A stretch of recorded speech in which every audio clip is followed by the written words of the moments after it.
안녕하세요, 불량TV입니다. 오늘 전해드릴 이야기는요, 2026 월드컵 한국이 속한 A조 그중 1승 상대로 여기는 남아공을 한국이 이기기 어려운 이유입니다. 첫 번째는 국대가 거대한 하나의 클럽.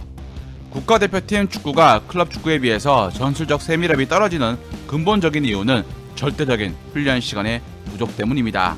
선수들이 각 소속팀에서 포메이션이나 약속된 플레이에 익숙해져 있어서 짧은 시간 동안 국대에 모여서 호흡을 단기간에 맞춰서 조직력을 올리기란 쉽지가 않습니다. 그런데 남아공 대표팀의 상황은 좀 다릅니다.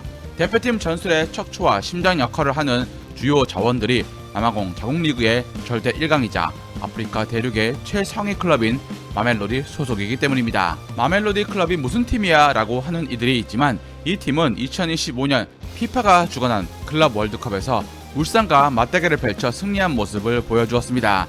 같은 조에 도르트문트에겐 3대4로 석패했을 정도로 결코 얕볼 수 없는 팀이라는 것입니다.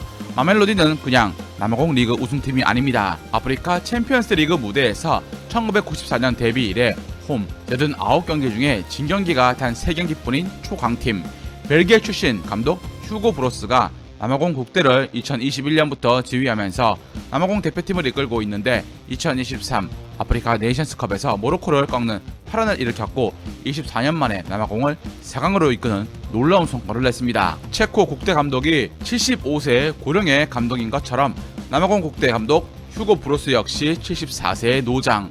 원래 자신의 전술을 입히려 했지만 마멜로디라는 클럽의 완성된 조직력을 그대로 국대로 이식하는 실용적인 노선으로 바꾸면서 좋은 성적을 내고 있습니다. 남아공 대표팀 선수단에서 마멜로디 선수들이 무려 8명이나 꾸준하게 발탁이 되고 있죠.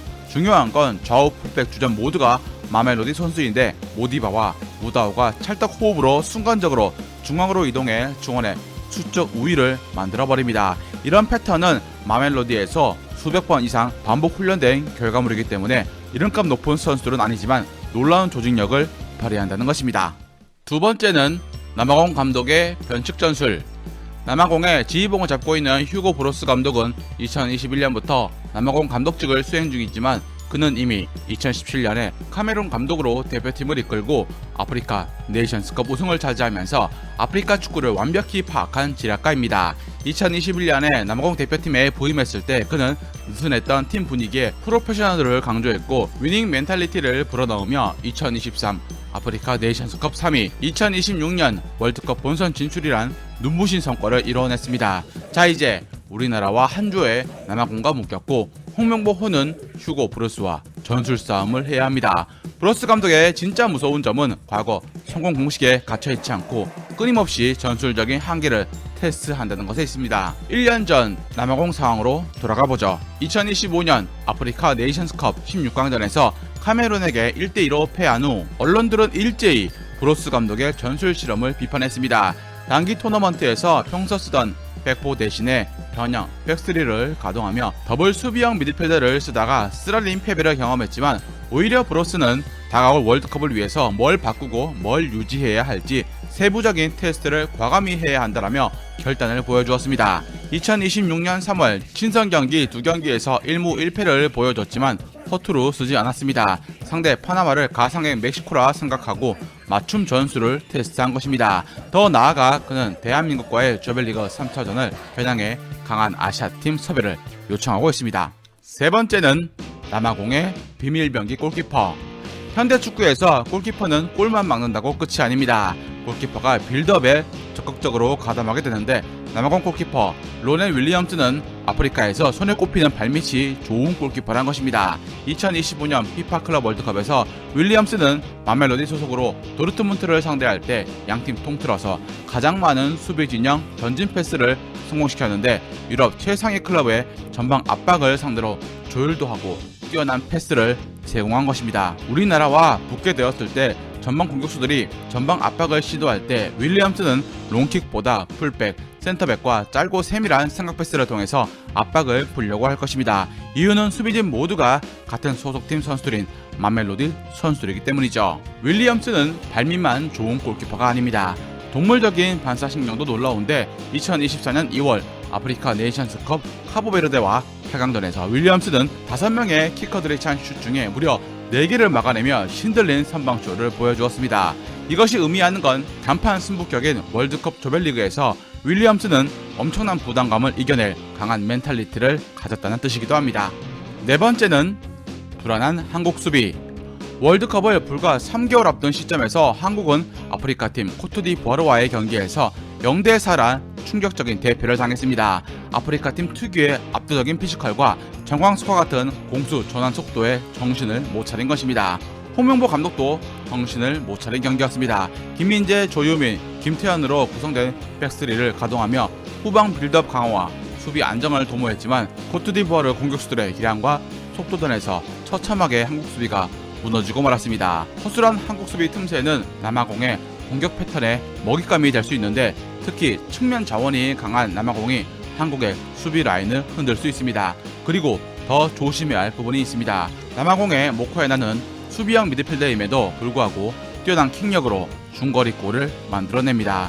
코트디부아르전에서 드러났듯 한국 수비진이 이 선에서 박스 외곽으로 떨어지는 루즈볼에 대한 클리어링이나 압박이 헐거워질 경우 모코에나의 강력한 오른발 중거리 슈팅은 그대로 골망을 가르게 될 것입니다. 마지막 5번째는 고산지대를 무시하는 남아공.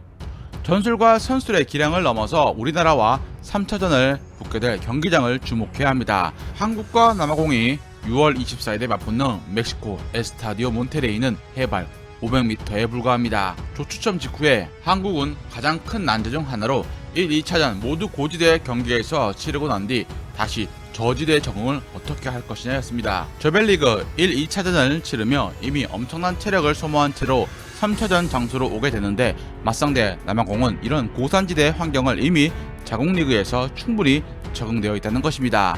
스쿼드의 절대 다수를 차지하는 자국리그 선수들의 활동 무대인 남아공의 수도 요하네스버그는 해발 1800m의 고원지대입니다. 그리고 남아공 축구협회는 전략적으로 이번 월드컵에 베이스 캠프 위치를 잡았습니다. 멕시코시티 북쪽에 위치한 파추카 아카데미를 잡은 것인데 이곳은 해발 2400m로 요하네스버그보다 훨씬 더 높은 지역입니다. 고산병의 한계를 시험하는 극도의 환경에서 훈련을 하며 더 선수단의 퀄리티를 높이겠다는 계산. 2400m에서 완벽 고지대 적응을 마친 남아공 선수들이 고도가 다소 낮은 과달루페 지역으로 내려와 경기를 치를 때 몸은 더 가벼워질 것입니다. 뿐만 아니라 고산지대에서 공기 밀도와 저항이 낮아 공 속도가 빨라지고 궤적이 바뀌는데 이로 인해서 남아공의 중거리 슈팅이나 상대 패스가 한국 입장에선 예측 불가로 다가올 수 있습니다. 1승 재물로 남아공을 삼고 있을지도 모르지만 오히려 우리나라가 역으로 재물이 될지도 모릅니다. 즐겁게 보셨다면 구독과 좋아요 클릭을 부탁드립니다. 다음 이야기에선 1990년대를 대표하는 월드클래스 미드필더로 시대를 뛰어넘어 모드리치, 이니에스타를 능가하는 역대 최고의 완벽한 미드필더 한 분에 대해서 소개해드리고자 합니다.